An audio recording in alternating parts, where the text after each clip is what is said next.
नमस्कार साथियों, मैं नेहा शर्मा कुंजल क्लासेज में आपका हार्दिक स्वागत और हार्दिक अभिनंदन करती हूँ। आज हम नया टॉपिक स्टार्ट कर रहे हैं, गुप्त साम्राज्य।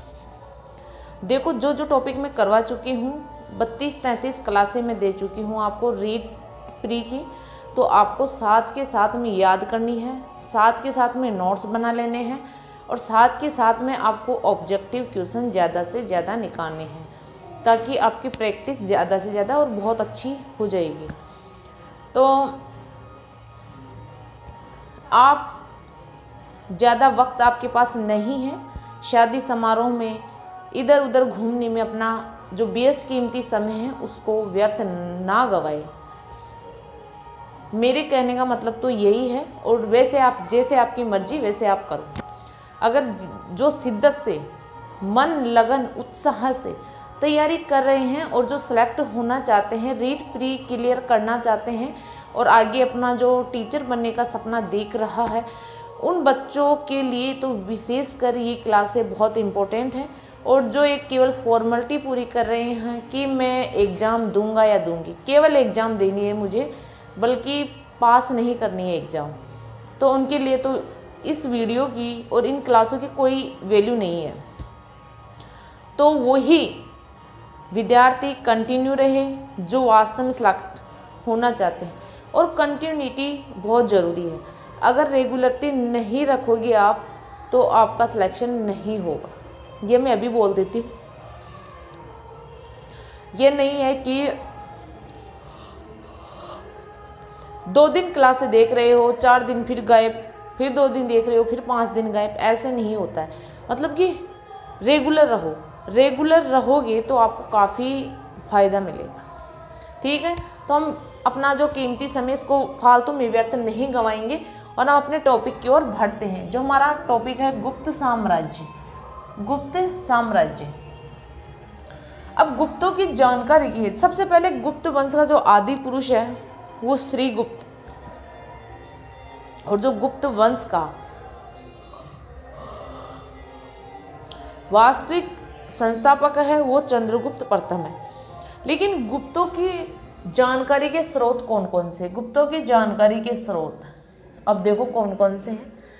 वात्स्यायन का कामसूत्र गुप्तों की जानकारी देता है। शूद्रकम मृच्छकटिकम ये शूद्रों की जानकारी देता है। देवी चंद्रगुप्त और मुद्रा राक्षस, जो ये दोनों ग्रंथ हैं विशाखादत्त की, ये दोनों ग्रंथ भी गुप्तों की जानकारी के बहुत अच्छे स्रोत हैं। रावण वध्य है जो वत्स भट्टी का है, ये भी एक अच्छा स्रोत है।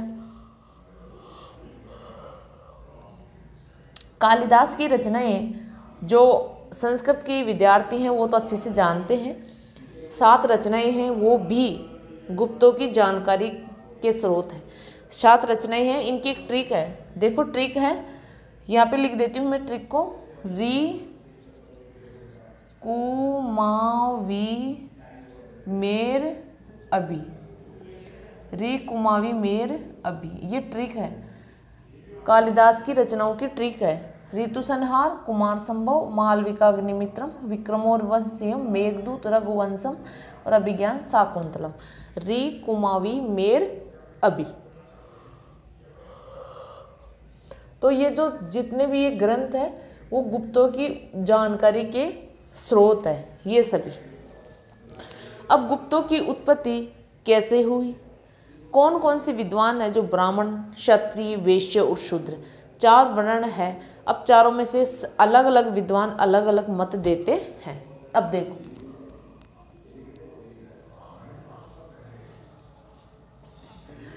केपी जायसवाल है वो बोलते हैं कि ये शूद्र है। फिर आपके दशरथ शर्मा और हेमचंद्र राय चौधरी है वो ब्राह्मण मानते हैं इनको। आर.सी. मजूमदार, वासुदेव उपाध्याय ये क्षत्रिय मानते हैं।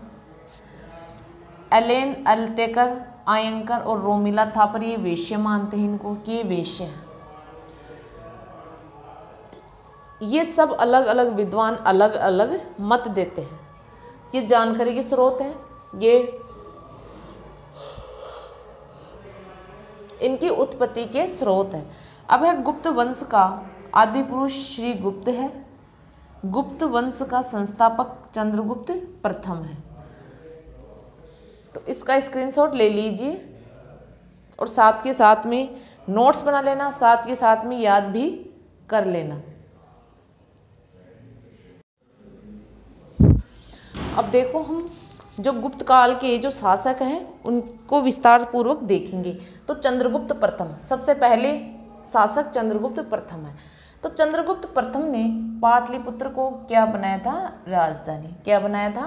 राजधानी। सबसे पहले 319 ईस्वी में गुप्त संवत की स्थापना की गई थी। 319 ईस्वी में गुप्त संवत की स्थापना की गई थी। चंद्रगुप्त ने पाटलिपुत्र को राजधानी बनाया और महाराज अधिराज की उपाधि धारण करने वाला प्रथम शासक भी चंद्रगुप्त प्रथम ही है। सर्वप्रथम सोने के सिक्के भी चलाने वाला शासक आपका चंद्रगुप्त प्रथम ही है। अब ये दो लाइन अलग है कि गुप्त शासक पहले कुषाणों के सामंत थे। किसके सामंत थे? कुषाणों के। और गुप्त काल को भारत का पेराक्लीज युग कहा जाता है या भारत का स्वर्ण युग कहा जाता है। किसको? चंद्रगुप्त प्रथम को। फिर आपका समुद्रगुप्त। समुद्रगुप्त की उपाधियां है भारत का नेपोलियन। स्मिथ ने कहा था, जो स्मिथ विद्वान हुए हैं इन्होंने समुद्रगुप्त को भारत का नेपोलियन कहा है। गरुड़ मुद्राओं में समुद्रगुप्त को 100 युद्धों का विजेता बताया गया है। इनकी अन्य उपाधियां कविराज, धर्म प्रचार बंद, लिच्छवी दोहित्र है।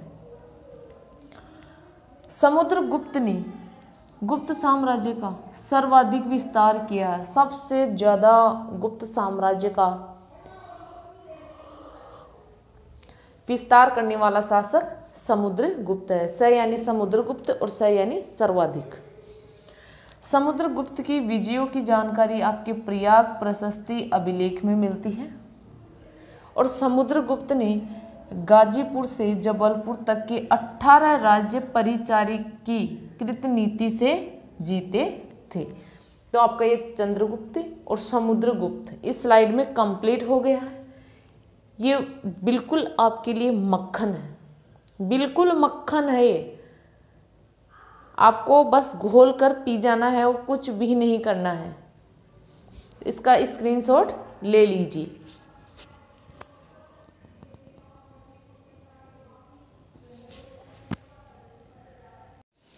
अब आपका चंद्रगुप्त द्वितीय है। अब चंद्रगुप्त द्वितीय की जो उपाधियां हैं वो है देवश्री, देवगुप्त, देवराज और शकारी।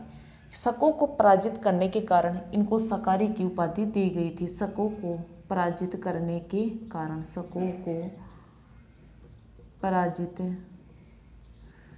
करने के कारण इनको शकारी की उपाधि दी गई थी।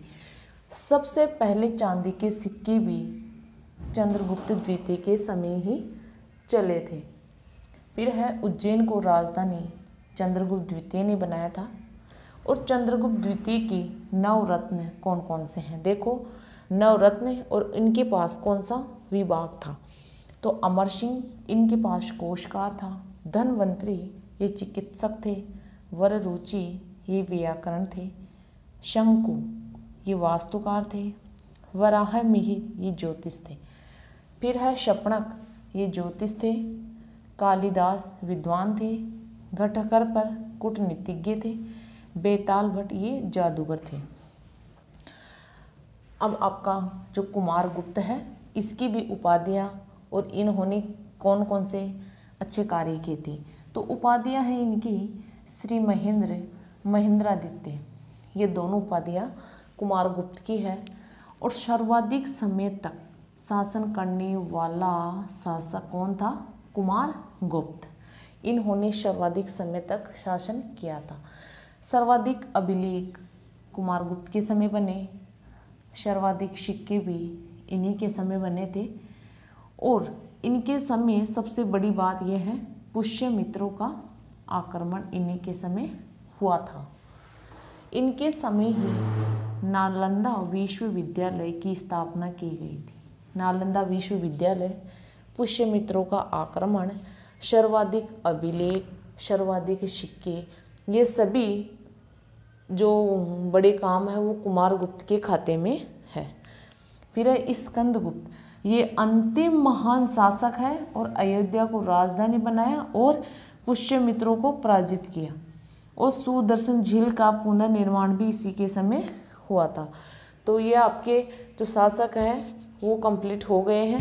अब जो शेष है वो मैं आपको अगली क्लास में दूंगी, इसका आप स्क्रीनशॉट ले लीजिए और फिर मिलते हैं अगली क्लास में। जय हिंद, जय भारत।